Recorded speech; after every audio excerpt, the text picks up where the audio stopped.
the best German language novel. The shortlist for the German Book Prize 2012 is out. We met the novelists in the race for the coveted trophy. 6 authors have made it to the finals. In 2 weeks, we'll know who has won the German Book Prize. And here's the shortlist, book by book. Robinson's Blaues Haus by Ernst Augustin. The title translates as Robinson's Blue House. In an earlier, more remote version of this story, Daniel Defoe says that he's lived one of the most incredible and adventurous lives. I say, so have I. Ernst Augustin, the 84-year-old psychiatrist and author, tells a truly fantastic tale, an adventure story, a crime story, and a fable all in one.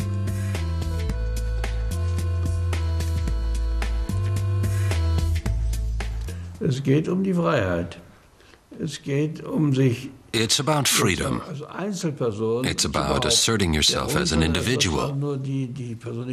Robinson is merely the personification of a man who lives in a free space, unlike society in general. In the free space of a chat room, this Robinson describes his life. A life on the run with illegal business deals and crooks who pursue him around the world. And yet he manages to create a home for himself anywhere, whether in a New York skyscraper or in a shack in provincial eastern Germany.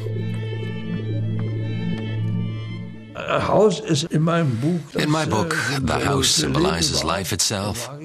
So the meaning of life is to furnish it more or less comfortably, to feel at home, that's all.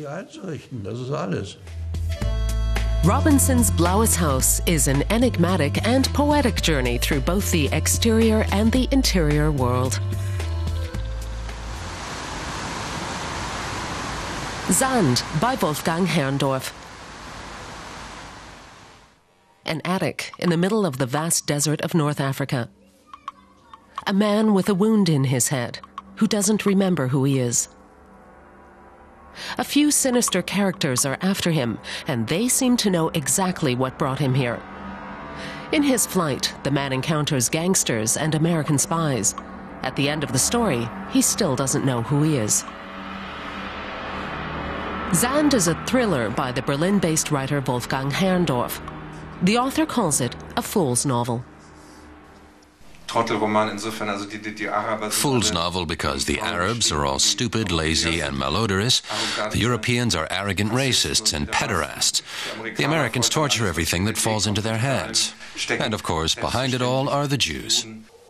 The year is 1972. It all has something to do with betrayed secrets, atom bombs, and a spy who wants to sell his knowledge. It was dangerous, and not easy either, to get a glimpse of the plans without being noticed. He had to gain access to one of these illuminating devices. The text was encoded, or at any rate in Arabic, which amounts to the same thing.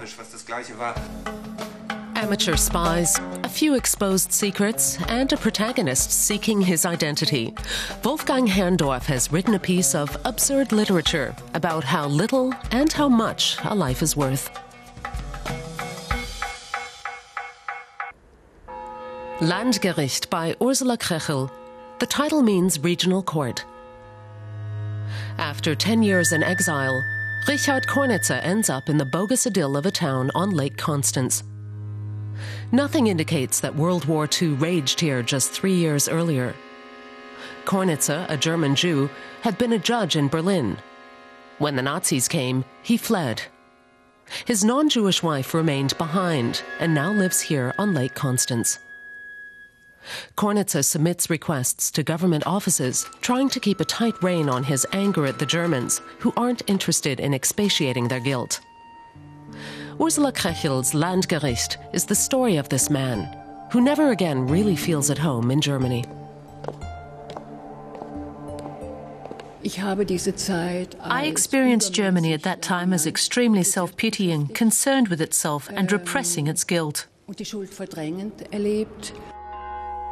Kornitzer, once again a judge, also sees Germany that way. No one cares about his children who were shipped to England before the war and no longer want to live with their parents. These are the victims. It's as if they've been sealed inside the solid concrete foundation of our country. Of course they've been forgotten, and that's why I wrote this book.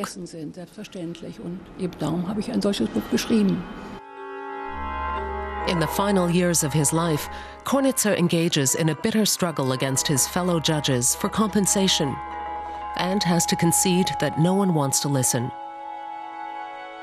Ursula Krechel's novel wants to finally bring some justice to him and other victims.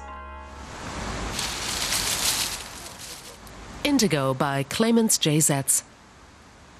29-year-old writer Clemens J. Zetz once wanted to become a math teacher, like the protagonist in his fourth novel, Indigo. The character shares Clemens Zetz's name, and in the end, like him, he abandons his teaching career.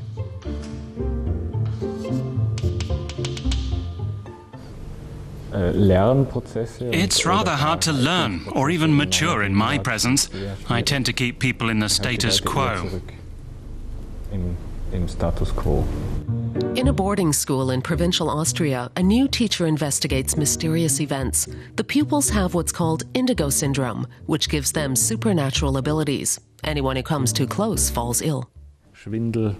Dizziness, diarrhea, rashes, even permanent damage to all inner organs. These are serious symptoms and can't always be explained as psychosomatic.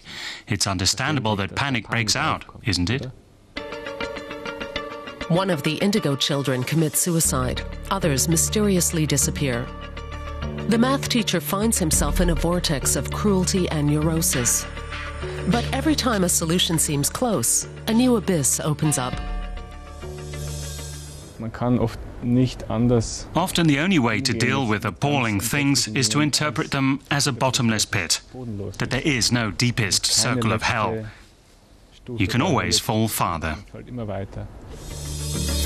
A surreal trip through hell, sad and funny. A game of confusion where the only certainty is that there is no certainty. Fliehkräfte by Stefan Thome. This title translates roughly as centrifugal forces. A man lives a well-ordered, seemingly perfect life, except that he yearns for more. That's the story Stefan Thome tells in his second novel. Here, too, a man loses his hold on his accustomed life. Why am I interested in failure? I want to understand how people think about their lives. And when I observe others or myself, happiness isn't exactly the most self-reflective state of mind. Hartmut Heinbach is a philosophy professor in his late 50s whose life is starting to seem meaningless. His daughter has left home. His wife has a new job in another city. Are we something like a parody of ourselves? He asked. Sometimes it seems like it. He goes on a journey to the south, to the sea, and to himself.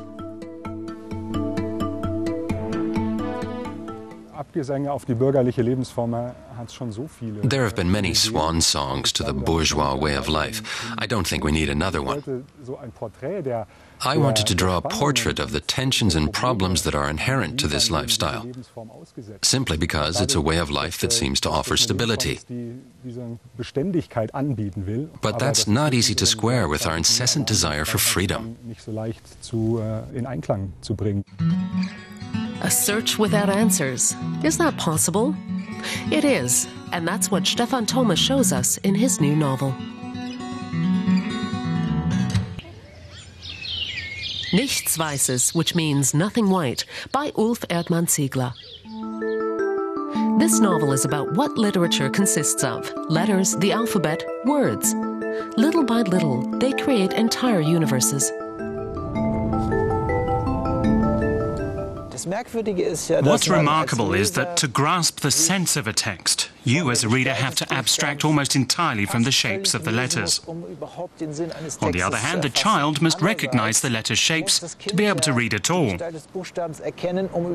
And in between, there is a kind of void. That really interested me. This is the story of a typographer, Marlene, a young woman obsessed with designing the perfect typeface.